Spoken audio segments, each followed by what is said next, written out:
All right, gentlemen, welcome to Beer and Broadband. This is the Being Thankful for Broadband edition, and I am your head beer pourer, Nick Dinsmore, and very happy to be here and have an outstanding panelist of gentlemen that I all know not only love beer, but they love broadband, and they love to talk, every one of you guys. So super excited for that. So let's go ahead and kick it off with some introductions. I'll start I'll have each of you guys kind of give a quick little blurb of who you are, what you do, and where physically you're located today. Even though it is Thanksgiving, I know we have one person that had their Thanksgiving a month ago, but that's okay. It's still okay. Just kidding. So we'll start with Mr. Hollister up in my far left side of the corner.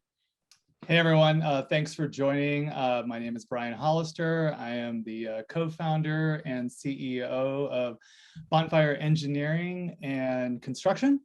We're a firm that helps service providers and communities, tribal organizations design and construct broadband networks. We primarily specialize in building fiber optic networks, and we've been doing this mostly on the western side of the Mississippi in the United States, but that doesn't always mean it works out like that. But glad to be here today and super excited to have this group together that share in our curiosity of how we can solve problems in the world of getting more Americans connected with affordable broadband. North Americans connected. North America. I feel the North. Touché, Nicholas. Thank you. Included. Well, on that note, let's good introduction to Mr. Fisher. Hi, Brad Fisher. Yeah, hi. I'm the Chief Revenue Officer for a company called Distributel, which operates as probably the largest competitive local exchange carrier here in Canada, and operates a variety of brands, different lines of business, from consumer, commercial, and even a thriving wholesale business as well. And in my role there, I look after the revenue generating functions, so product development, product management, profitability, as well as the go-to-market components of the role, from brand, corporate communications, media relations, advertising, and the sales channels. So we've got inside sales, we've got enterprise sales, government sales. I've lost track of the online sales channels and the partnership sales as well, where we are the exclusive partner for Costco in Canada, and we do a ton of business selling to Costco members in their warehouses all across the country as a national service provider.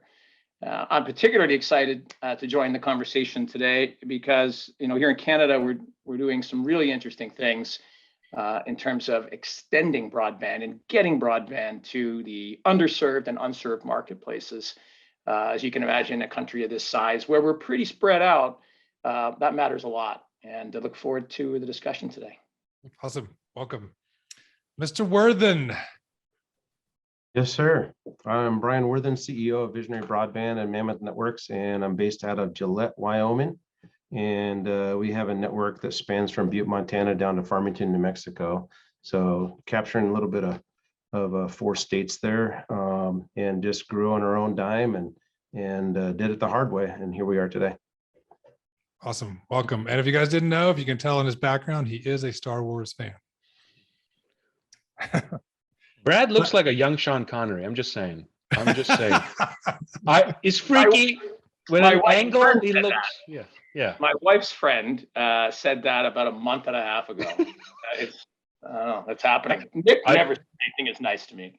I think if you had the Scottish Baroque thing going, wow. I mean, you get him a few more Stellars, he'll get there. It's the Canadian accent, isn't it? That's and last but not least, Kerem, why don't you take it away? Introduce yourself. So I'm Kerem Durda. I am the President and Chief Operating Officer of GWI, located here in Biddeford, Maine. We have our networks all over Maine and recently expanding into Vermont. We help people operate their own networks and be an ISP on open access networks, and we also operate our own private networks. Voice and data, residential and commercial. We're also the only B Corp telecommunications carrier in the United States currently. So we joined the likes of Patagonia and Ben and Jerry's as those B Corp corporations. So we are intimately and maniacally focused on unserved and underserved and economically disenfranchised connectivity, maniacally. So, yeah. Well, so for Great to those be who here. don't know what the B is, what's that stand for? You want to explain real quick that, because it's not an easy thing to do. No, I mean, yeah, I mean, so I'm not entirely sure, Nick. I remember what exactly the B is, except for big and awesome. I don't know. But or it could be the better. I Yeah. don't know. But essentially, everybody talks about people, planet, profit kind of companies. So this is the auditable, governance, fiduciary obligated, board governed, auditable mechanism to do so. And you get it's essentially like the ISO certification or a UL certification or an FDA certification. It's the equivalent of that for any company that holds the community and the environment at the middle of its decision-making process every day. And so it's a good certification for 3 years, then you have to get re-audited. And if you're fortunate enough, then you keep on going at it. But it's about 4,000 companies, I believe, in the United States that are now B Corp certified. There's another 4,000 in the pipeline. So, Nice. you know, it's good to be part of that community. Google Awesome. knows Benefit Corporation. Benefit. Big and awesome, beneficial. Big and awesome was better, I thought. Yeah. All right, well, gentlemen, welcome. As you know, the goal of Beer and Broadband is to educate, inspire, connect, and entertain. I think we've already got a little bit of the entertainment, so thank you for that. The theme obviously is being thankful. This is Thanksgiving week in the US. Canada had their Thanksgiving in October. Happy past Thanksgiving, Brad. But it's still, at the end of the day, we do have a lot to be thankful for. I'll just read off a couple stats, and I think these are things we can clearly agree on, that $65 billion that's geared in the infrastructure bill for internet access. We'll talk a little bit more about that later on, but obviously huge amount of money towards broadband. I even did see that in Canada, Brad, 362 million to bring high-speed internet. It is interesting to look at the difference of 362 million versus 65 billion, but still, hey, things to be thankful for, money out there. And then, I think that the reality is that some of the companies, the new fiber deployments announced from AT&T, Verizon, Lumen, Frontier, a lot of these are showing, they've made commitments to serving, I'm just look at the numbers, millions and millions of fiber households in the next several years. So all good things coming, I think, but the devil's in the detail, as they say.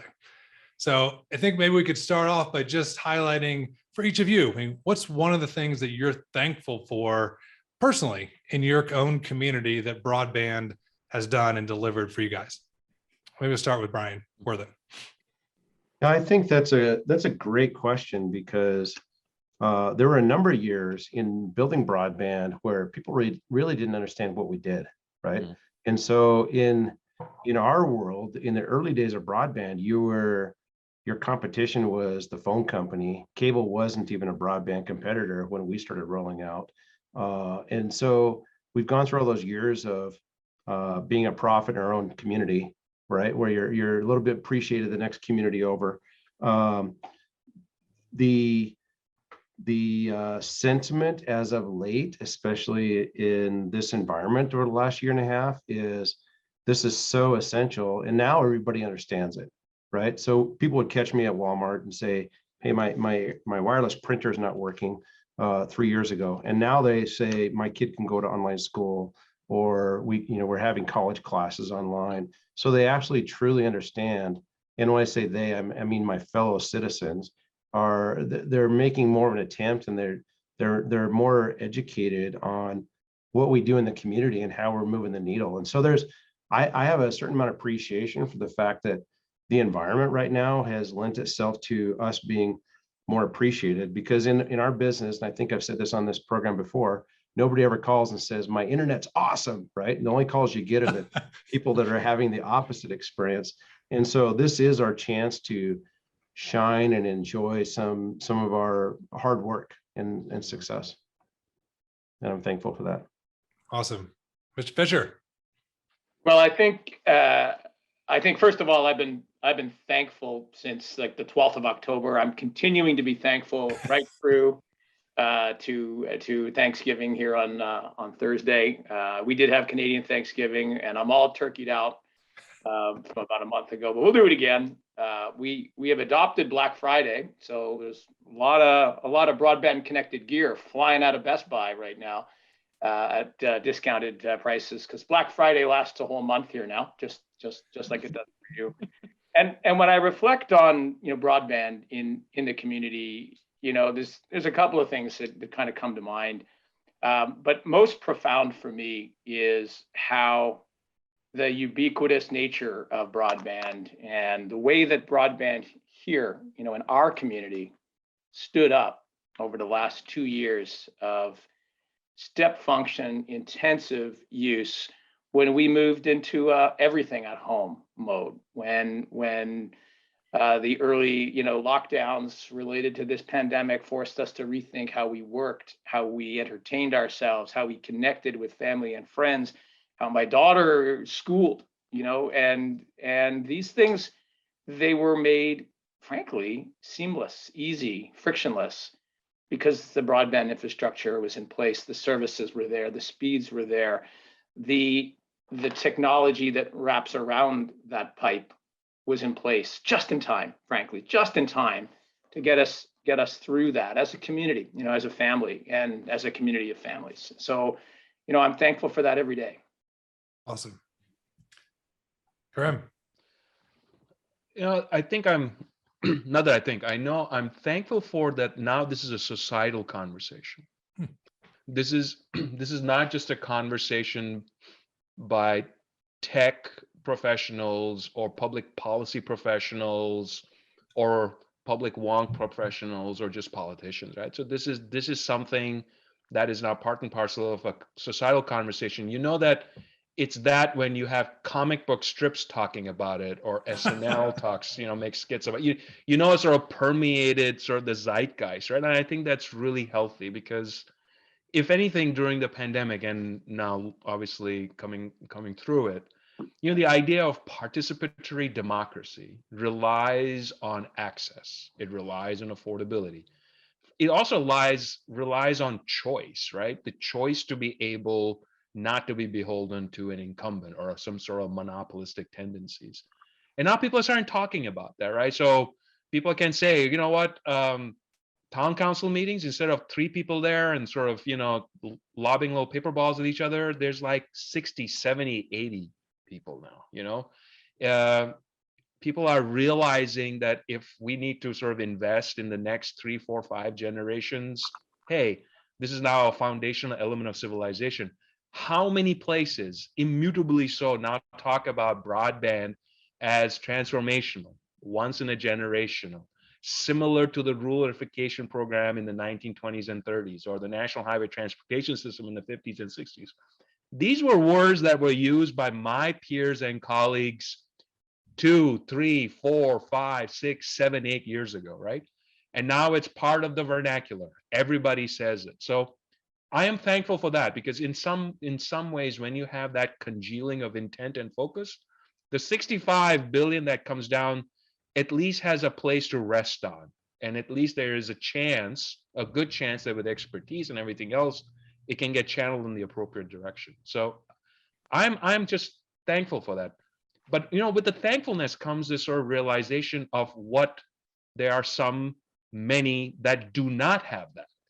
And I think that's at least my oxygen, that I feel a financial fiduciary and ethical moral obligation that you need to get this to everybody. And anything short of that is frankly a travesty. I mean, you got to be able to do that. And so these broader discussions of economic divides and economic wealth and generational wealth, I think now people are understanding how infrastructure, not just roads, not just bridges, not just water treatment systems, now actually these things that go over underground on the aerial, poles, how much they really matter. And I just like that. I think people are now really sensitive about these things, which is good, because now they ask really hard questions, which is great. Yeah, it used to be the only people that knew that doing this telecom dictionary, all the things in it were the people on this call. Now, some of those acronyms are more broadly known. Right, right. It exists. All right, Mr. Hollister, what are you thankful for?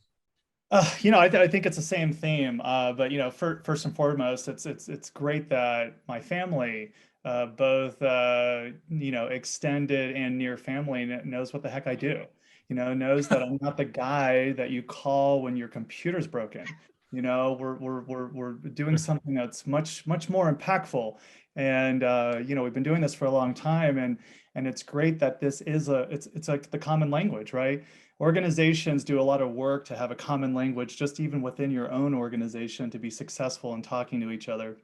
This is such a big issue for all of North America that it takes all of us to pull this off. And there's no way that it's going to happen without everyone being just some level of common, understanding of what the problem is and what we need to do to solve it, right? And that's happening. I mean, everyone knows what we do. When you say the word broadband, a lot of people probably still don't really understand exactly what it is or how it's delivered, but they understand the need, and they understand the need whether they've had it or they don't have it. Because not having it in the past may have been just part of the digital divide, like in an inner city, and not being wealthy enough just to simply have connectivity, and just having that go on for so long. But then now, as those same potential adults had children coming home that needed connectivity to still be part of society, then it really became noticeable, right?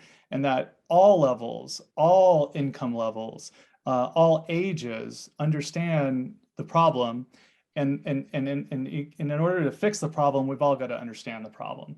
In the US, we'll talk about it more, obviously. The $60+ billion bill is absolutely mesmerizing, and in fact, it probably still won't completely close the divide, as we know, just because our country is so large, and to connect all these people. But it's such an amazing step forward, right? I mean, it is once in a lifetime. And there's been so many great things that's happened in our industry, for the last several decades. But nothing is probably more impactful than what's to come in the next decade. So I'm thankful that we're all on the same, sheet of music now. We understand the issue. Even we can start throwing out acronyms more often, in common conversation, right? And for me, Kerem talked about choice. When this started, I'm lucky. I'm in Denver, Colorado. I didn't mention that earlier, but I'm lucky that I do have choice as a consumer at my home. And in the beginning, I had a cable connection that advertised hundreds and hundreds and hundreds of megabits downstream.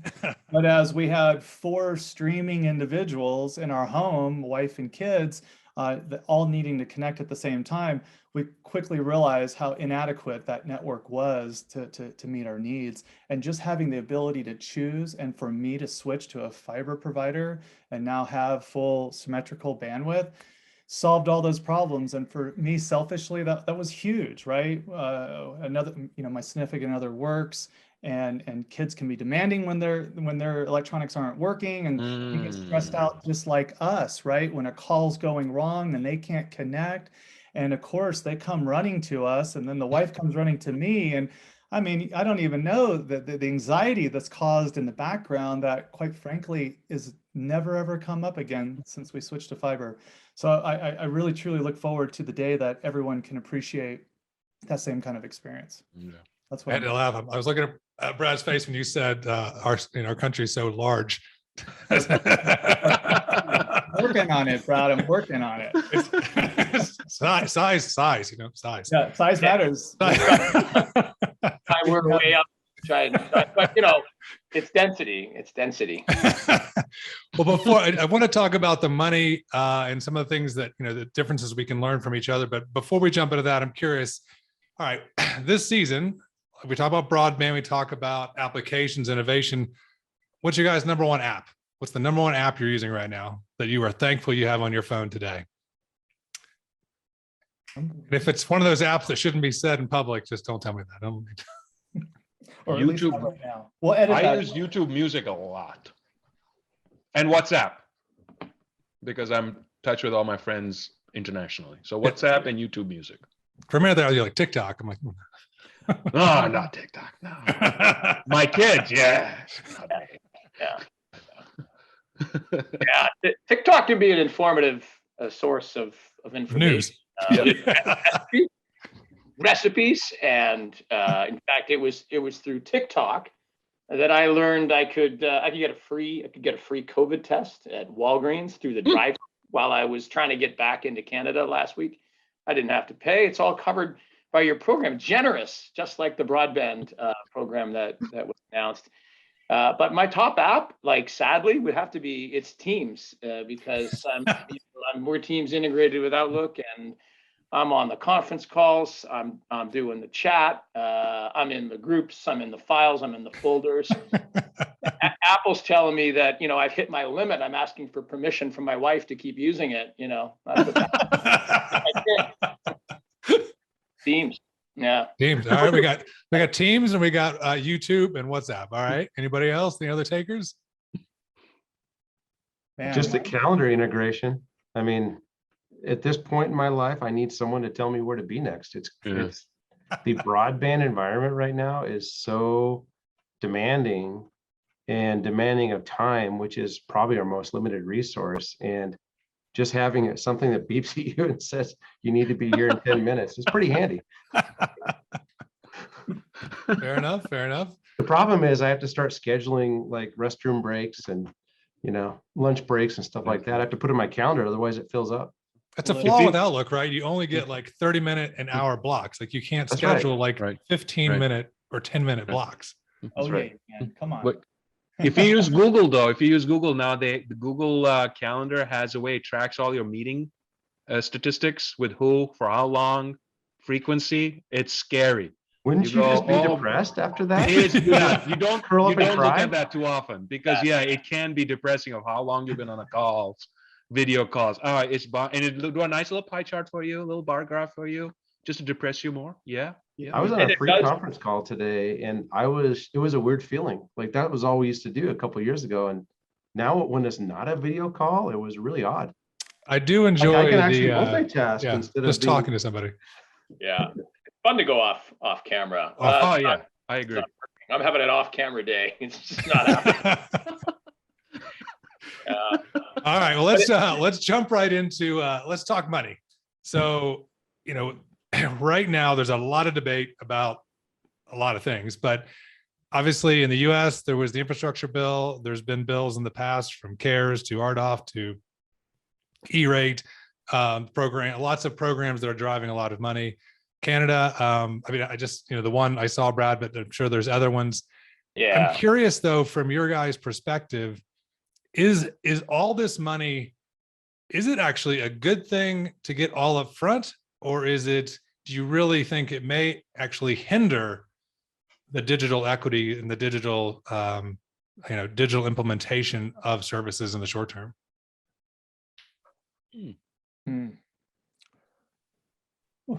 Depends how you want us to answer that, from being entrepreneurs or better, from a community spending money wisely perspective. Because I think what we've learned in the States is every time we've done one of these big programs is, unfortunately, we learn what not to do on the next one, or at least we should be doing that, right?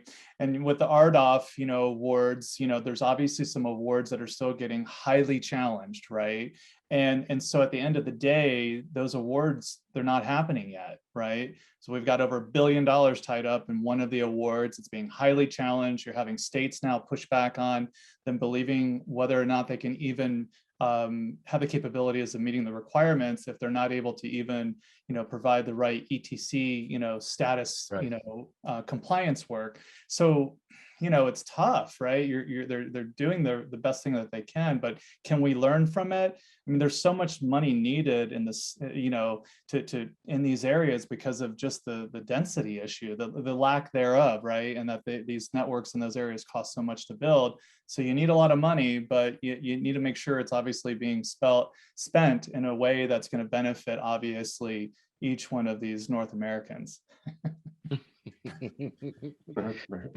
Because seriously, right? I mean, we like this spending, And what we're seeing right now, Brian and I had a great program we worked together on last year where money flowed very quickly, and we were able to support his organization and roll out just an amazing amount of new fiber into 10 different communities in 4 months. I mean, the speed was incredible. I think we both are still getting over it, because it definitely rocked both of our organizations because we moved so quickly. But it was such an awesome event. And now this year it's the flip flop, right? Where we've got we're working with several different organizations that have been told they've been awarded the money, but since the Treasury hasn't been able to finalize exactly the rules on how they want it spent, it's holding up billions of dollars. So we're a little, and we went super fast, and now we're on the complete opposite, and we're going super slow. So the difference between policy, we all agree, and let's give money, versus go to market. Like, how do we actually execute it? Yeah.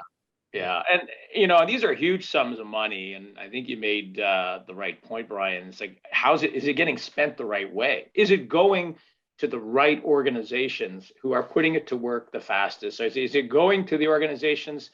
I look at the incumbents, and some of the incumbents, the amount of money they're soaking up out of the programs here. And by the way, our programs at a federal level, they just committed $7.2 billion just in July for build out. We have provinces, not states, but the provinces has their own program, here in Ontario, another $1 billion there, $1 billion here.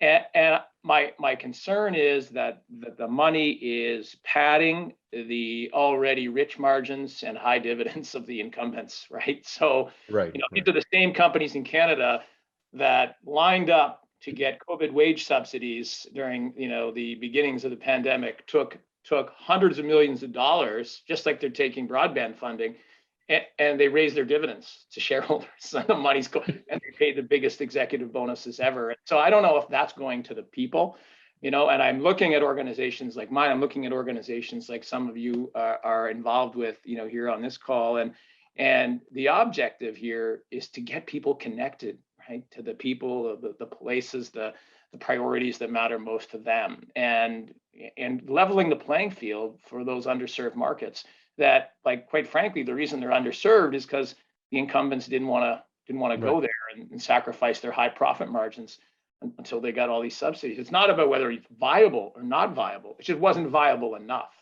Right. So, I think it's fantastic that the money's being put out there, because this is really how society, this is how society connects and evolves and progresses together going forward. But it's concerning to me just how much, at least in this country, is flowing right into incumbent, already well-heeled incumbent pockets.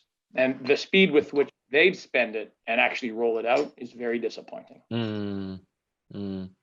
I think at least the good news in the US, Brad, is that on one level, the states are the channel, which is different. So rather than the entity like an FCC doling out the money, it's the states, and the states are connected to their community. So they're closer to the impact, they're closer to the decision making, they're closer, what I would say, to the policy that results in the greatest gain. On the other hand, you're absolutely right that for people like us, our responsibility is to make sure that everybody understands what it means to be efficient and judicious and vigilant, because there are forces that want to take advantage of the fact that there's expertise sets missing in that decision-making process. And so how do you get that capacity? How do you get that expertise at that level? Sure, there are Treasury guidelines, federal procurement guidelines, but the states right now are on the receiving end of the start of a massive food fight.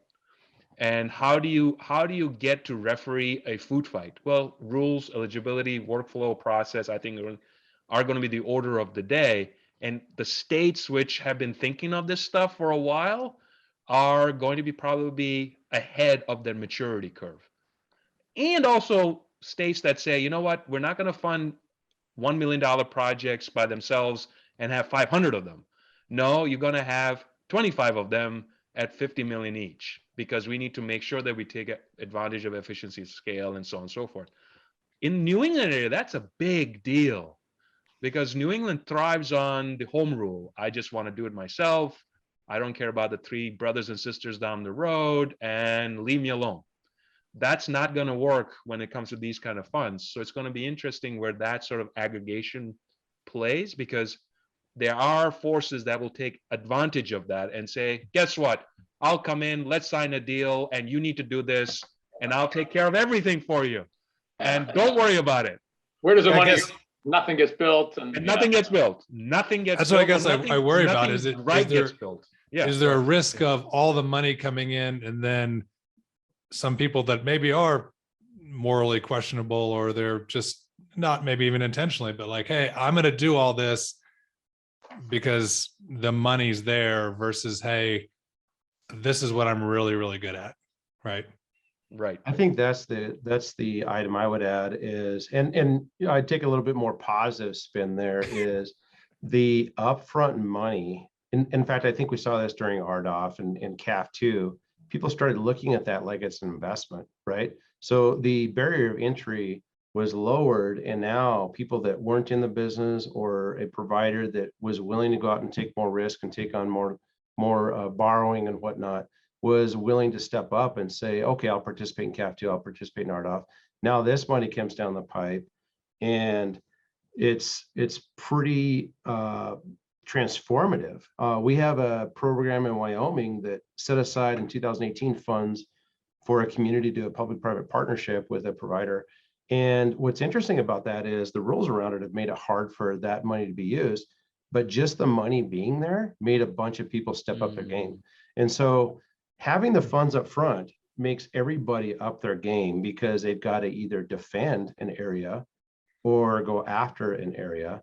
And then conversely too, you now have the more potential for the needle to move, because I think we can agree that when the process is more controlled and there's fewer competitors, it spreads out on a timeline, right? And so like last year, CARES funded projects were 4 months, right?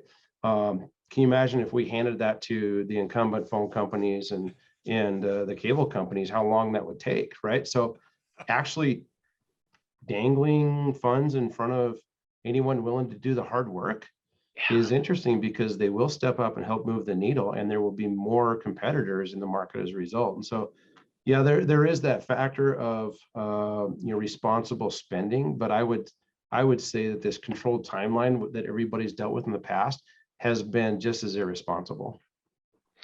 Yeah, I think you're right, Brian. I mean, when the money gets announced, everybody, picks up their sticks and just starts running. And even the sleepy incumbents, for fear of losing that community, this community, they start moving faster. And I think, whether they take the funding or not, whether they are awarded the funding or not, you get increased competition, you get accelerated deployment, and you get consumer choice, which leads to affordability. All of the things I know Kerem talked about, earlier, that democratized broadband, and I think we're getting that from these announcements. I'm always reminded, of course, though, that it's our tax dollars, that we still want to make sure there's accountability for what happens. But I do agree, the effect of the program itself goes beyond just the recipient of the funding. Yeah, really gets the market churning. I love that. Yep. Innovation, right? Always, absolutely. So I guess let's, on that note, one of the things, and why I was happy that Brad was going to join us today, is that when we look at a lot of this funding, and even if we look at just initiatives across the world, right? I mean, the broadband is not, I think was said earlier about, it's a societal thing. So obviously we're talking about North America, but it truly is a global thing and a global initiative. And Brian and I were joking ahead of the call, like, just because we get more money, bigger is not always better sometimes for the US. Sometimes we just don't always get it right. But I'm curious, what can we learn from each other, both from, between Canada, the US, between us, North America, Europe, South America? What are the things that we can learn and be thankful for that other people have done ahead of us, that now when we have this truly once in a lifetime opportunity of investment, what can we learn, or what have we learned? I think for me, it's just being able to work with a lot of other leaders, like that are on this call today, and sharing openly, how we're solving it. I mean, there's competition, but there's so much to be done. Just being able to have this open dialogue, between organizations, and how really it's the smaller guys, if you will, are figuring this out. Because one of the impressive stats, Nick, is the not only the growth of obviously homes passed with fiber in the States, but the amount that's actually being covered by small providers. Small providers are making up the largest amount, than of those homes passed than we've ever seen before.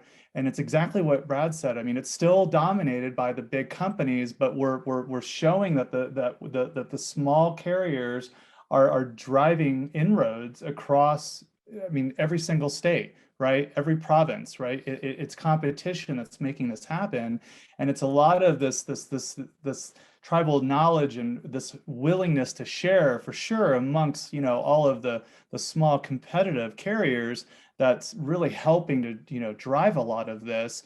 And because at the end of the day, we need a larger force that's out there pushing the incumbents. Still today across the US, I mean, a handful of companies make up almost 80% of the homes passed, right? So we're still dominated. But when we look at now as a fiber technology, we're seeing the largest percentage of small carriers ever being associated with the total amount that they serve. So I think it is being able to share information openly, share how we're doing it. Kerem and I just had a great call the other day, sharing, information very openly with each other on what we'd like to see, how are you doing it, how are you doing this, how are we doing that, right? And just figuring it out together, and sharing that information, because if it can just help, one person or one other organization do something a little quicker, a little faster, that's going to the greater good. Because the greater good is about getting more people connected, right, across North America. Because at the end of the day, you cannot have economic growth in any community without broadband, right? And the more that community is covered holistically, the better that community is going to be better off, right? So we've got to continue to drive that forward. And the incumbents wouldn't be making this happen if it weren't for the smaller competitive carriers, right? And obviously now, pandemics and other things making everyone realize how much of a need this is. We've been saying the same thing for a long, long time. Now, luckily, everyone is starting to understand the importance, not just across North America, worldwide, right? Right. Yeah, I'm glad, Brian, you said that, because we were talking about a lot of stuff. And one of the things we end up talking about is what is the customer service, customer experience, best practices that we have that we ended up sharing. And I think that's at the root of it, because by and large, over the last 30, 40 years, consumer expectations from telecommunications in the United States, the bar has really cratered, right? So for us, it's an opportunity to say, well, this is what you should expect. And for the people who can rise up to that occasion, you should give them your business. And if you're in a position where you cannot, actually, you can demand that from the incumbent that you unfortunately are in the behest of. So I think empowering the consumer is indicative of the 21st century. I truly, truly believe that. Where the 19th and the 20th century industrialized way of doing business, I think the consumer is not going to accept that anymore. And then, for us, for example, you look at our, I have friends in Europe, right? So Europe believes in infrastructure. They believe in the long-term play. And there are countries out there that laid fiber 10 years ago, and they were always giving me a whole bunch of rash of poo, saying, you guys build more football stadiums than you do actually infrastructure that actually matters to your citizens, right? And that's a true statement. Now I'm saying that equation is changing. It is changing.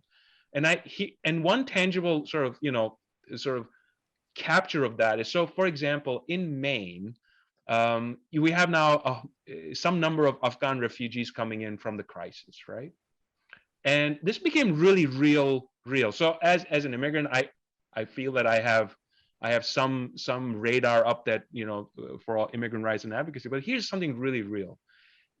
Refugees come in, they get put in housing. Even in cities, there are places where the broadband connectivity to the housing is simply inefficient on a good day, crap on a really bad day, right? So the way I heard about it is because they were saying, Kerem, these immigrants are here and they cannot talk to their families. And it took me a millisecond to realize the reason they can't do that is because the only way they can get connectivity is if there's internet, if there's Wi-Fi, and they can get on WhatsApp. Because WhatsApp is their connection to their families back in Afghanistan. So they can just say, I'm here, I'm alive, I'm okay. The fact that they couldn't do that is an existential angst, right? So, but these are the things that become very viscerally clear to us is, okay, the availability of connectivity infrastructure allows people that we have invited over to be part and parcel of our society, our knit society, and say, okay, you will now be included. I think that's really important. The idea of you will now be part and parcel of society. And I think there's plenty to look at the way the Europeans have done it, the way, frankly, even the Canadians have done that. The sense of inclusion, I think, is really important. Because the telecommunications industry in the last 30 years, let's be perfectly honest, they've redlined the hell out of the United States. And now we're sort of redressing that with $65 billion, right? You've got 150 million Americans in rural parts that are just not part and parcel. They're living below 25/3, for God's sake. I mean, that's just criminal, right? So we're redressing the wrong of the past, which I think is great. So a lot of pressure, but great. Well said. Any other lessons we can learn from our neighbors on the borders or outside the borders? Yeah, I think that the capital efficiency of these programs, is important. And I don't know to what extent this is happening in the United States, but I saw it in Europe. And Kerem mentioned, some of the things Europe was doing 10 years ago. Fiber to the prem was blowing out everywhere. In fact, I was doing some consulting in Portugal just before I ended up joining Nick and on the sunny shores of the Mid-Pacific. But what I saw there was incredible, right? It was Portugal Telecom was rolling out fiber. Cablevisio, the main cable provider, was overbuilding fiber to the prem. You had two separate, and there were third parties coming in certain regions with a third fiber. Now, you can imagine when this stuff's coming in on an aerial basis, it wasn't pretty. The stuff that was being trenched, you had junction boxes like in the middle of sidewalks, and there was a bit of the Wild West. But I think the point was, this was 10 years ago. 10 years ago, providers were fighting over each other to get that second and that third fiber. Now, I can't speak to how the economics played out. And I think in countries like United States and certainly in Canada, our density is not going to support that. So I think what it calls for is, and I say this as a CLEC, I think it calls for, fair access from a regulatory perspective, and tariffed wholesale rates that are going to ensure capital is spent effectively, efficiently, getting as many people connected to true broadband, to fiber, because let's be honest, nothing but fiber really matters now, and getting them connected as fast as possible, but making sure there's still choice, making sure that there's still competition, that there's still affordability.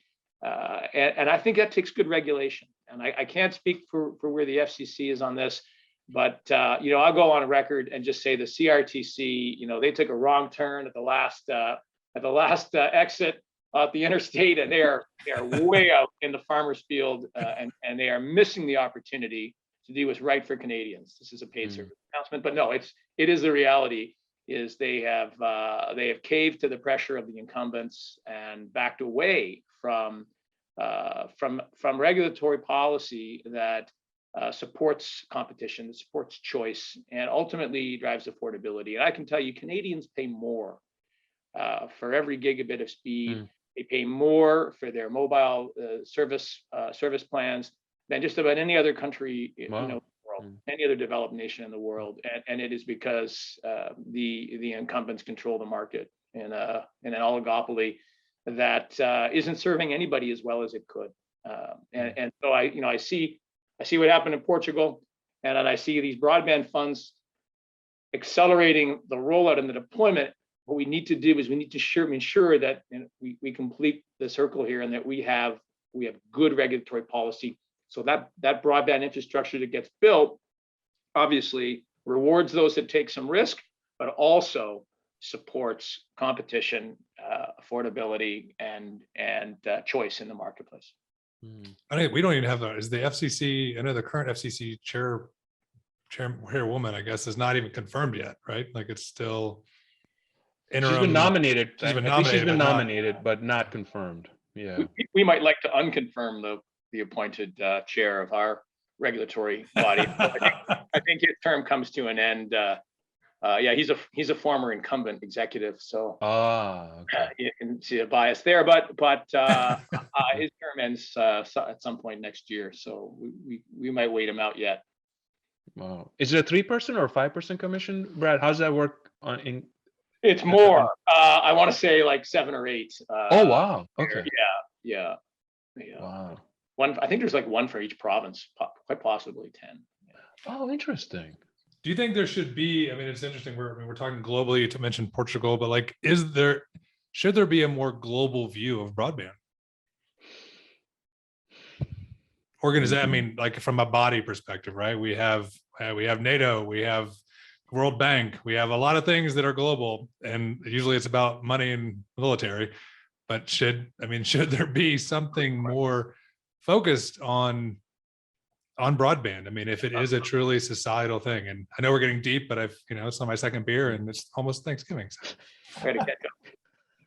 Wow, I don't think that's efficient, right? The point was made earlier that the U.S. federal government is delegating a lot of the 602 funds and infrastructure funds to the state level. So you have 52 entities now making those decisions. The more you centralize it, the less efficient it's going to be, and it's not going to be representative of a rural market versus a metro market versus a really dramatic environmental market, where there's extreme heat or extreme cold. How does a central group make decisions quickly and enact those? I think that's what we're seeing at the FCC is, that it's hard, right? And it's easy to get lulled into a sense of security with regards to policy, and then you get caught behind, like we have with the 25-3, and it's borderline embarrassing. And so pushing that responsibility further out is probably a better idea than centralizing it. I would agree with Brian. I think that's well said. I grew up in Pakistan and also Turkey. I can assure you that in Pakistan, there's not much infrastructure to actually support like a fiber build out. So it's similar to the whole climate change initiative. How do you balance each country's internal dynamics, economic, social, political, with a standard, with some standard that's defined and that's agreed to everybody? I mean, when I was a kid, it took me 7 years. It took my parents 7 years to get a telephone connection. Now, I think those days have obviously changed. But other than this technological issue, there's also these economic and societal issues: corruption, nepotism, bribery, the lack of anything that stays in one place, theft. So how do you equalize and normalize that, especially in a part of the world that desperately needs that? How do you create policies with that? I think is a Sisyphean task. Well, similarly too, if those decisions are made, the people that have the most need are addressed, and then the people that have a decent service are not. But in actuality, as a society or as a group, everybody should be raised up, whether you're in a really inequitable situation, which my hand's lower over here, or a situation where you still want better speed in an urban market. And so development should not stop in an area just because you're trying to address one problem. Yeah. So let's pivot a little bit, since it is again a holiday week here in the US. How has Thanksgiving changed with broadband for you guys personally, maybe, or communities?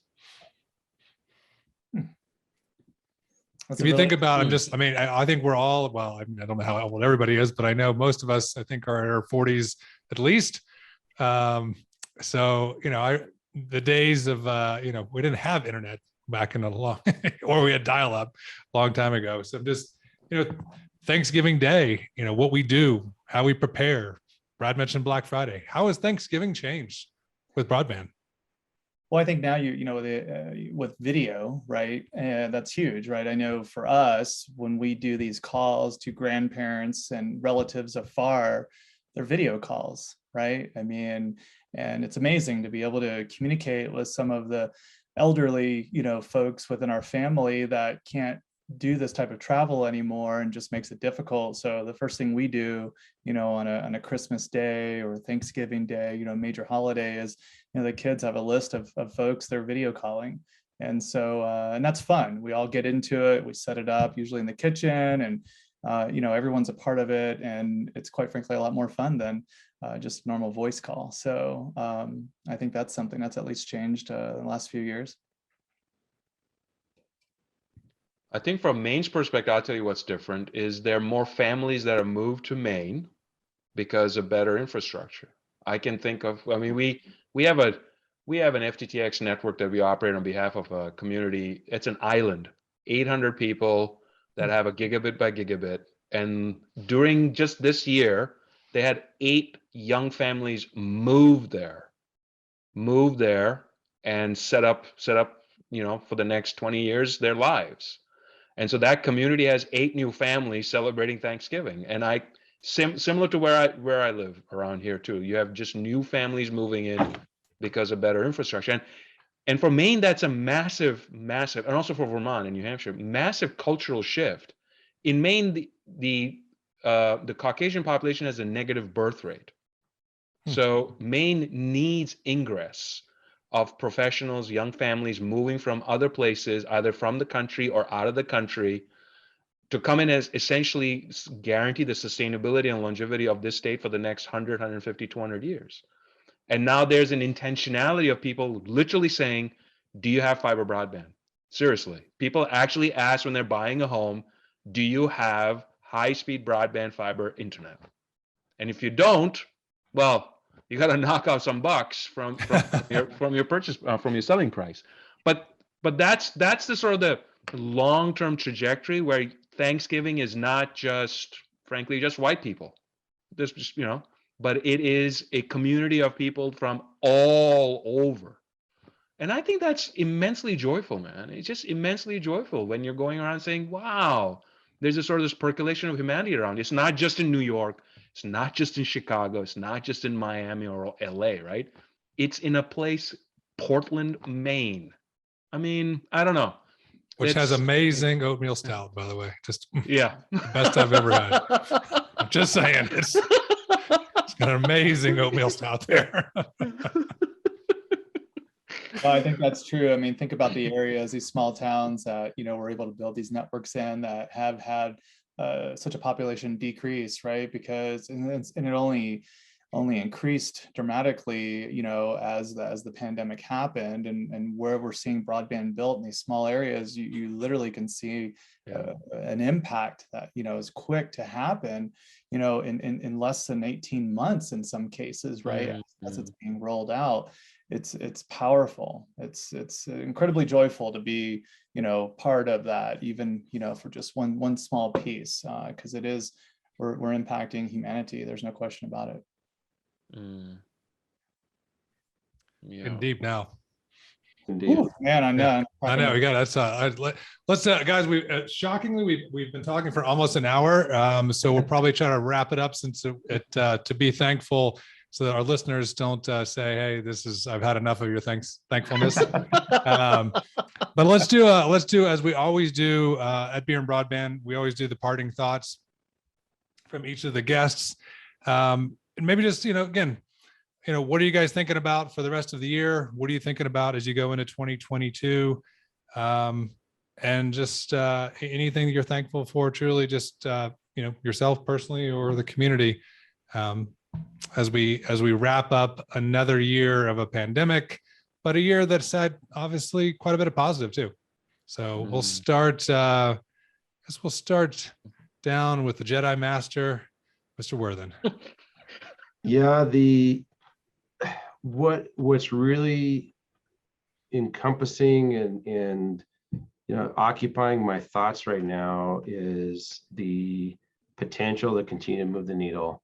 The grant programs, which states we want to participate with. There's a lot of soul searching involved with this, right? As a private entity, and there's no borders, right? So we can look in our backyard, or we can look across the fence. We can determine which areas are worthy of our time. But being in that position is really, we're in an enviable position right now. So I'm thankful for that, because we have a lot of choices and a lot of opportunity. But two, I'm just leaning towards this risk taking. I mean, I grew up in a very risk taking family and entrepreneurial family, and trying to determine how much we bite off and chew is what I'm spending a lot of my cycles on. Just trying to think how we have an impact without failing, right? There's that tipping point, and so how to have the biggest impact and most impact. And I think we've got a video up on YouTube of an interview done by the Business Council here in Wyoming, and it was to do that. My brother and one of my staffers took some government officials out to this ranch, and to do that, they had to drive a Subaru Outback across 2 creek bottoms. Right, the customer has broadband from us, but no phone line, and now he's able to trade cattle online without having to drive into town. Because when you have 2 creek bottoms, certain times of the year you can't cross those. Right, you're snowed in when you're that far out of town. In fact, that Subaru came back from that trip with so much funk in the air system. We call it stinky socks. It's never smelled the same since. But it was totally worth it to go out to this customer's location and film the impact we're having for them. And I rewind back to that experience from a year and a half ago or 2 years ago, and think, how many more people like that can we impact? And I think we've heard that during this call. There's a feeling of accomplishment, and we haven't talked a lot. We talked about funding attracting attention, but we haven't talked about profits. We're talking about having an impact in our communities. And I just think to those situations, and I look forward to what situations we can impact, and it's limitless. It's exciting. Awesome. Kerem. I'm with Brian too, and I keyed on his word leaning in, because I would say for me, there is a desire to lean in, and at the same time have a call to action for communities to just lean in, put a shoulder in. You're physically leaning in too. I'm leaning into, definitely. Dude, I'm Mediterranean, right? I talk with my hands, I talk with my head. My wife always makes fun of me. My kids they're like, especially if I'm watching a soccer game or a football game, it's just bonkers, man. I'm throwing stuff at the TV. I've done so much stupid shit. I mean, I'm sorry, but anyway. So, wait, if we were in person, like I'll be violating the 6 foot standards, like no tomorrow. So, but that leaning in has intentionality, and same as Brian, I feel there's a responsibility on me and my business partner and all our team members and my peers and colleagues. We got to get this right, and we got to get this right, not for now, tomorrow, but for the next several generations. And to me, in that lies the magic that's possible, which is, I do truly believe what we're doing holds one of the infinitesimally small keys to actually assessing and closing the economic wealth gap divide, which I think determines a lot of the conversation, determines a lot of our socioeconomics, kind of this trajectory. I truly, truly, truly believe that it can play a very, very positive role, where you have individuals, communities, families that can do things that they've never, ever been able to do before. And I do believe that we should not just expect them to just get on board on a network and do those things. We have to get the digital training, digital equity, the digital inclusion part right. We cannot just make assumptions. Digital But I do affordability. the affordability, right? Nobody's going to pay $120 for this. No, it's impossible. But there's the EBP program and the Lifeline program and all these programs out there that are going to get bigger and better. So we should talk about it. And so to me, there's a thankfulness about the opportunity at hand with an understanding that we have to just communicate more and more and more. And I know that burns up cycles. I know it just drives us nuts trying to do that. But we just have to just communicate with each other on how, where, and when we're doing these things.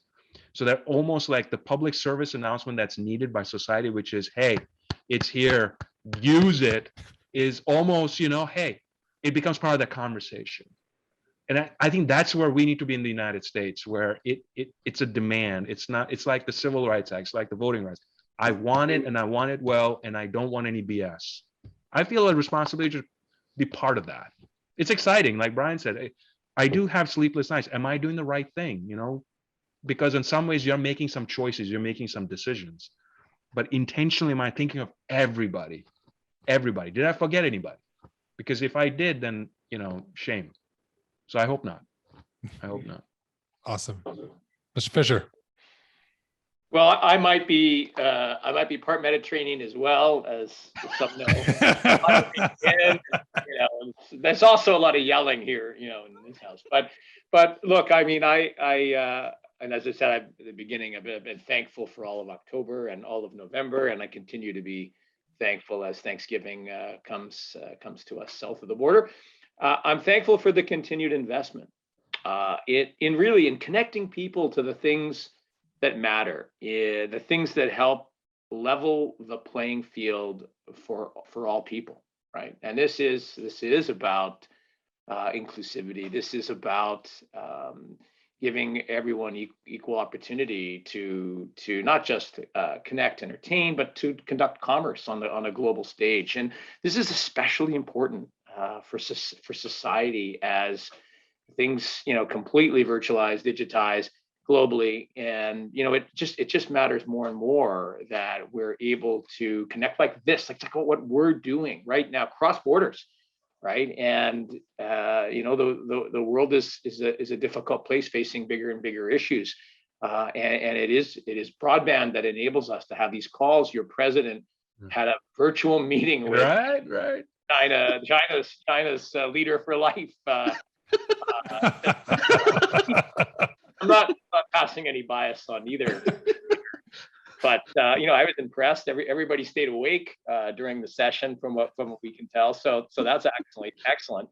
But again, what enabled that meeting, and more meetings like that are needed, frankly, between competing nations, to ensure the competition is fair and for the greater good. And we have broadband to thank for that meeting. Right? That couldn't have happened in Nixon's day, right? Like that just wasn't going to be.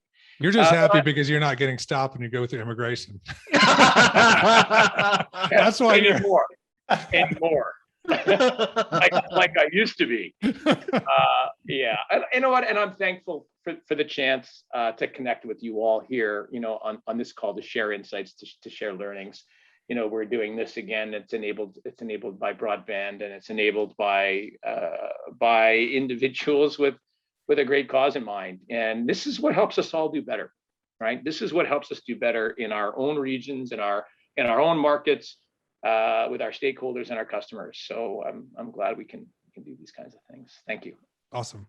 Last but not least, Mr. Hollister. Thank you, Nick. Well, first of all, I'm thankful for everyone joining today, and being able to spend time with all of you is just a joy. Being with like-minded individuals is a lot of fun. Quite frankly, it makes our job a little easier, right? It's not a 9-to-5 job or an 8-to-5 or whatever that is, right? All the time. We work all the time, but we love it. And I'm just so thankful for. I'm like Brad. I'm really thankful for the continued investment that our countries are making in trying to close this digital divide that's so paramount, and so and the anxiety that I have is similar. Am I making the am I doing everything I possibly can do to make an impact? Am I being inclusive of everyone in that community that we're working with and talking to? Am I doing the right thing for our shareholders? And it's it's an amazing balancing act, but I love it. I can't get enough of it, because everyone's behind us, guys, right? Everyone's speaking the same language. All our families know what we finally do. Right. And I love that. And like for us this year, I'm thankful for a lot of the new types of communities that we've been working with. We've done a lot of work this year, working, in Indian country and in the United States. I mean, talk about a disadvantaged set of people that live in some of the hardest to reach areas. And we did a study with one of our customers, and of course the FCC said they were served amazingly great across the reservation. And we learned that 86% had less than 10 megs and 94% had less than 25.3. So I mean, and to learn what they were having to go through, and even just trying to run their tribal government, which is very much like a municipality, and they all have to meet, but now they can't meet. The only way they could meet is obviously a video type call like this, but most of them didn't have the proper access at home. Right. So then, to come into parking lots and hold tribal council meetings and things like that. And I'm just so thankful that we're on a common language now, even in those communities, and everyone's behind trying to make this happen. And so, seeing the impact and being part of that, I just can't even tell you how grateful I am that some of those folks have let us be a part of their journey. But there is anxiety, because I always want to do more. But together, as long as we all keep doing this kind of stuff, this nothing but good is going to happen, right? And I'm just so thankful for having colleagues like you all that I can lean on. That helps me, in some of those difficult moments, right? And we share our experiences. Yeah, absolutely. Makes it all worth it, guys. So thank you, and Awesome. Thank you, Nick, for hosting today. Well, gentlemen, it's been a pleasure. Thank you for your insight, your entertainment. As I'd mentioned to some of the folks before the call, I thought we might have to do with our drinking and eating. We might have to throttle this a little bit, but we're going to turn up the speed, and we had a great conversation. I appreciate it. For those listeners that are interested, we are on Spotify, Apple. If you want to learn more about Mr. Worthen, you can go to Visionary. Brad is at Distributel, Kerem's at GWI, and Brian is at Bonfire. All those great companies. Thank you for all of what you're doing. And we look forward to the next episode of Beer and Broadband. Cheers, everyone. Cheers. Thank you for having me.